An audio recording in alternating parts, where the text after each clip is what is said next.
చేద్దామంటే సరైన గిట్టుబాటు ధర లేదు, లాభసాటిగా లేదు, సమస్యలు వస్తున్నాయి. మరి అందుకే ఇవాళ పంట మార్పిడికి మనం పూనుకోవాలి.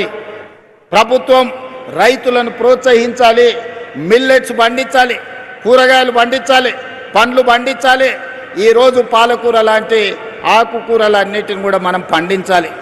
ఈరోజు రైతులకు పాలు కావాలి అంటే పేద పట్టణంలో ఉండే వాళ్లకు ఈరోజు పాలు పండ్లు కొనాలంటే ఎక్కడికో పోవాల్సి వస్తుంది.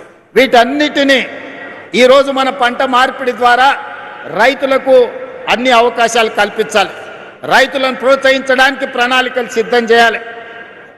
తుమ్మల నాగేశ్వరరావు గారు వ్యవసాయ శాఖ మంత్రే కాదు, ఆయననే పెద్ద రైతుకున్న సమస్య తుమ్మల నాగేశ్వరరావు గారికి సంపూర్ణమైన అవగాహన ఉంది. ఏదైనా యూనివర్సిటీ పరీక్ష పెడితే ఆయనకు డాక్టరేట్ వస్తుంది వ్యవసాయం మీద.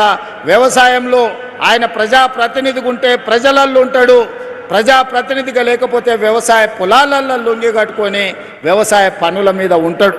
ఇవాళ అలాంటి వాడు మనకు వ్యవసాయ శాఖ మంత్రిగా ఉండడం మన అందరి అదృష్టం.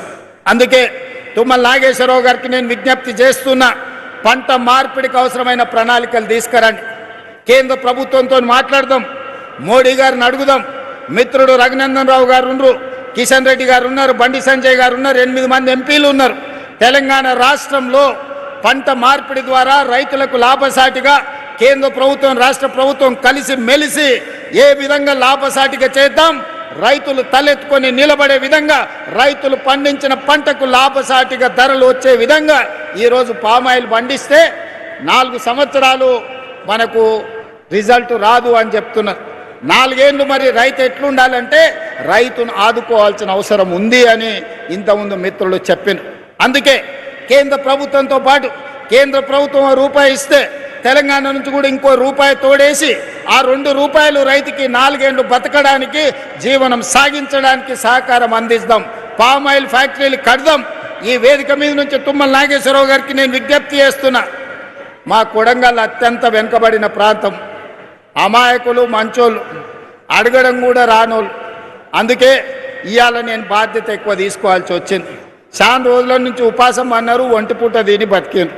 ఇప్పుడన్నా నేను ఉన్నప్పుడన్నా 2 పూటల భోజనం పెట్టి పొద్దుటి పూట కొంచెం టిఫిన్ పెడితే మా రైతులు, మా ప్రాంత ప్రజలు కొంత బాగుపడతారు. అందుకే తుమ్మల నాగేశ్వరరావు గారికి వేదిక మీద నుంచి విజ్ఞప్తి చేస్తున్నా, సిద్దిపేటలో కట్టిన ఈ ఫ్యాక్టరీ కొడంగల్ నియోజకవర్గంలో కూడా ఇట్లాంటిది ఒక ఫ్యాక్టరీ కట్టండి, మా రైతులకు ఉపయోగపడుతుంది. దయచేసి తుమ్మల గారు, అదేవిధంగా మిత్రులు దామోదర్ రాజనరసింహ గారు,